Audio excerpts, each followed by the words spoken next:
Hey, Ru, what are you? Wait just a minute, Rupaul.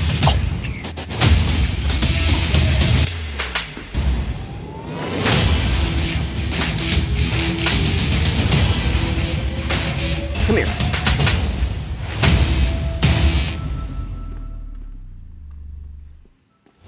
Tonight, it's RuPaul's Drag Race All-Stars 9. RuPaul goes absolutely slap happy. Security. An epic widow runway. I gagged. And Plastique Tiara is the mastermind of All-Stars 9. You should just call her Viola Davis. That bitch know how to get away with murder. This is Reality Reflex. Before we begin, make sure that you like and subscribe so you can get all of the Drag Race and reality TV content.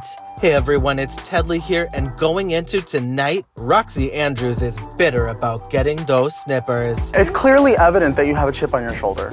Backstage, she's playing those mind games in Angeria's head, saying she put on a production. However, the fans were quick to call out Roxy and said, "Oh girl, you were doing the most last week." There was too many dramatics, LOL. What? Shall we check the recap?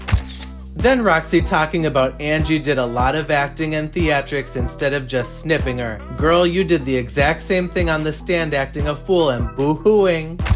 I cannot stand Roxy. How you gonna get mad when you literally did the same thing to Angeria last week? That's fake ass, I didn't know where I was, girl. Boo. I'm glad Mick clocked it. Get her, Jade.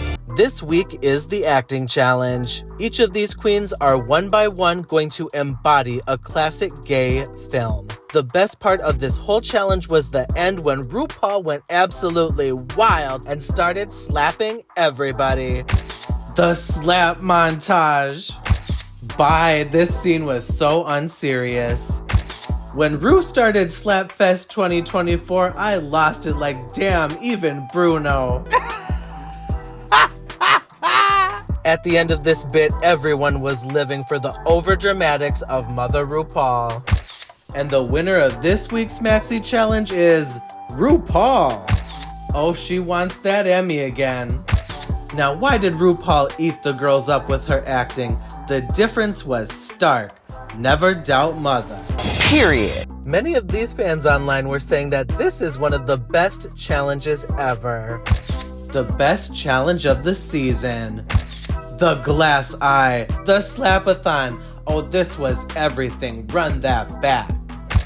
One of the best challenges ever, by the way. But as many people that said they loved this episode, just as many people on the other side said this is the worst thing I've ever seen. What the fuck is this challenge? This acting challenge is so weird / cringy. This challenge is hot garbage. I'm gonna unsee it. After that, it was time for the runway. Just like usual, we're gonna shout out the toots and the shoots, and we're just gonna skip the boots. First up, we have Nina West, and she is finally giving something on this runway, okay? So she is coming through. She was calling this her Disney Haunted Mansion fantasy, and I am feeling that. This is definitely that vibe. It's definitely spooky Disney-esque adjacent, and so here she is giving it. And then this outfit does transform into a second half where all of a sudden she is ready for her ghost wedding. She is like the dead widow now. She's still decapitated and she's turning gray, but she's fabulous. She's serving it and she's ready for this postpartum life, death, wedding storyline. Roxy Andrews comes out and she is giving unexpected, okay? So she is coming out and it is all white. It is not the black widow traditional fantasy going on. And so here she is coming out. The blood, I thought it was just paint at first, but if you look closer at it, it is gems that are purposely, intricately designed into the fantasy. And so she is coming out with the hacksaw. She's giving a murderous widow. She is giving devious. She is giving high class. She is giving inheritance. It's coming to me soon. She is giving all of it, mama. Up next, we have Angeria, and to me, this is giving a little bit of Elvira, the spiderweb kind of cowl thing she has going on. The urn for the hair is a kind of unexpected addition, but it just adds so much to the storyline. Oh, she is just, I don't know, it's giving me glamour. Like, this is definitely just aesthetic to the max. Full tea, full everything, full disclosure. This look is the tea. Plastique Tiara comes out and bitch, is there anything else that we need to say at this point? She is giving it every single time in these gowns that are so intricately made. I mean, who had the time to put all this shit together in order for this production to come through? She is just giving absolutely everything with this look. I am living. I am soaking it up. So is the rest of America. So is the rest of the world. We are watching this look, enjoying it, taking it in, seeing the designs, the beading, the jewelry, the hair, the look, the just everything. The package of her drag aesthetic, my fucking God. All right, and then up next is my season 1 bitch Chanel, and she is coming out first giving evil henchwoman realness. She is giving the Snow White evil queen turned wicked witch look. It is giving that full force. It is giving covered completely in this black evil witch look. Oh my God, it looks so glamorous. It looks so evil. It looks so production. It looks so Vegas. It looks so Chanel. So when she gets down to the end of the runway, though, that's not the end of the fantasy, because she reveals that she is giving a Marie Antoinette aesthetic. Okay, so we have seen Marie Antoinette motherfucking to death. We've seen it neon. We've seen it original. We've seen it with pants. We have seen it all. We've even seen it headless with flats. So at this point, this aesthetic is a little overdone. But the one thing I will say about this is her quality of the fabrics, of the garments, of the design is the next level above these other bitches. I will just say I wish the hair was just that much bigger to match the epicness of this gown. Gottmik comes out next, and she is definitely once again giving aesthetic like always.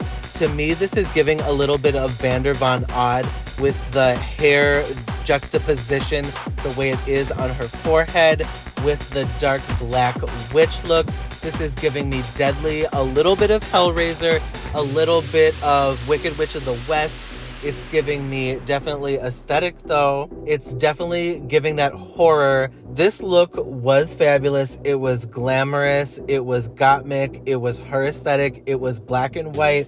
Gottmik, come get it with the goth realness. We're loving it. We're living it. Giving us the understated undead couture. Miss Vanjie comes out, and this widow got over the death really quick because she comes out with her fur black coat. Oh, and that's about it. After that, I am done caring about that man. I'm there to spend my inheritance and get a new man. And so she came out. She just was serving pussy. She was serving tits. Despite what the challenge actually was for this episode, the truth is Vanjie slayed this simply because she was giving so much aesthetic. The makeup, the hair, the look. Even though it was basically the bodysuit, as we're all like afraid to admit, this was a fucking good one. It was the taste level that took it over the top. And Miss Vanjie is here to wow these fans at home. After this runway, the fans all agreed that Vanessa Vanjie Mateo slayed. Oh, Vanjie devoured this look. Put Vanjie in Savage X Fenny's show now. Vanessa Vanjie Mateo. I'm so sorry, but who's doing it like her? The shape, the mug, the classiness, but also the sexy. Forever my queen. Yes, bitch. Work. Of course, Vanessa wasn't the only one that these fans were living for. Like usual, every single week, Plastique Tiara was taking this fan base by storm. Plastique Tiara is taking it. The audible gasp I let out at Plastique's runway. Holy hell. Plastique's runways this season are ridiculous. Best package ever, and it's not even up for debate. It was officially revealed that Nina West and Angeria Paris Van Michaels were the top 2. After the lip sync, Angie was revealed to be the winner, and she took those snippers and she gave them to Gottmik.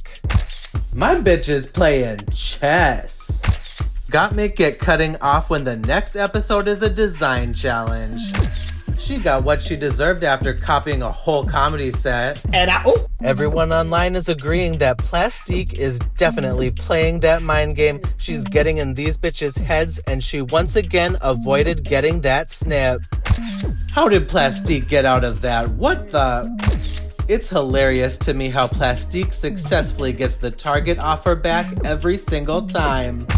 Plastique kinda masterminded not getting snipped. Closing out this episode, these fans are still cheering on Chanel to get her badge. No, cause I genuinely feel so bad for Chanel. Homegirl hasn't won anything since she got there. Is Chanel gonna get a badge like ever though? Tired of Chanel not winning anything. Chanel for top 2 next week. Alright everyone, thank you so much for watching this week's episode. Make sure that you like and subscribe and join us again next week for more RuPaul's Drag Race All-Stars 9 drama. This is Reality Reflex.